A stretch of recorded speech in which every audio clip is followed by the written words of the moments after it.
Welcome to my channel a moms daily cook.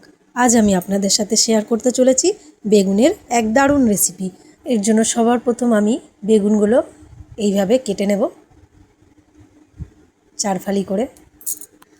মশলার মধ্যে আমি নিয়ে নিয়েছি 2 চামচ পোস্ত, 1 চামচ মৌরি, 8-10 কোয়া কাজু বাদাম, 2টো এলাচ, 1 চামচ গোলমরিচ, 50 গ্রাম দই, একটা বড় সাইজের পেঁয়াজ কুচি, একটা বড় সাইজের টমেটো কুচি।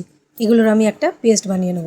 অন্য একটা পাত্রে 2 চামচ সরষের তেল, পরিমাণ মতো লবণ, 1 চামচ গুঁড়ো হলুদ, হাফ চামচ গুঁড়ো গোলমরিচ ও 1 চামচ গুঁড়ো লঙ্কা দিয়ে ভালো করে মিশিয়ে নেব।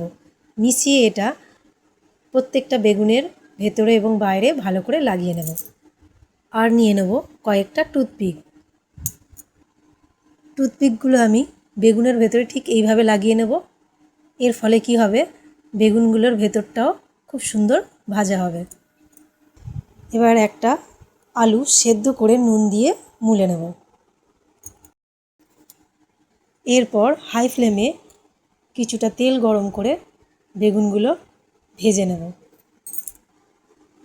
দেখতেই পাচ্ছেন বেগুনগুলো খুব সুন্দর ভাজা হয়ে গেছে। এবার এগুলো আমি তুলে নেব। বেগুনগুলো চেষ্টা করবেন হাই ফ্লেমেই ভাজার জন্য, তবে একটু কড়া ভাজা হবে, নইলে গলে যাবে। এবার ওই তেলেই একটা তেজপাতা, 2টো শুকনো লঙ্কা, 2 চামচ গোটা জিরে হালকা করে ভেজে নিয়ে দিয়ে দেবো কুচিয়ে রাখা পেঁয়াজ। পেঁয়াজটা একটু লালচে লালচে করে ভেজে নিয়ে ওর মধ্যে দিয়ে দেবো 1 চামচ আদা রসুনের পেস্ট ও সামান্য পরিমাণ লবণ। আদা রসুনের কাঁচা গন্ধটা চলে গেলে মশলার যে পেস্টটা আমি বানিয়ে রেখেছিলাম সেটার মধ্যে দিয়ে দেবো।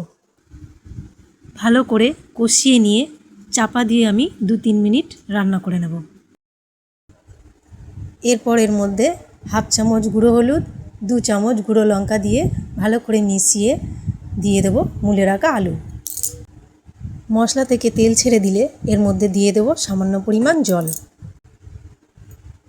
বাটির মধ্যে যেটুকু মশলা লেগেছিল ওই মশলার মধ্যেই সামান্য জল দিয়ে গুলে আমি এখানে দিয়ে দিলাম।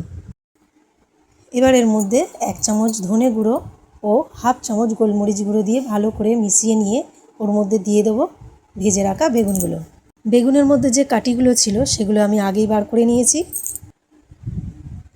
এবার চাপা দিয়ে 5 মিনিট লো ফ্লেমে রান্না করে নেওয়ার পর এর মধ্যে দিয়ে দেবো 1 চামচ চিনি ও অল্প ধনেপাতা কুচি। সব শেষে 1 চামচ চাট মশলা দিয়ে ভালো করে মিশিয়ে নিয়ে নামিয়ে নেব। আশা করি আমার এই রেসিপিটা আপনাদের ভালো লেগেছে। আর ভালো লাগলে অতি অবশ্যই একটা লাইক এবং সাবস্ক্রাইব করে যাবেন। ধন্যবাদ।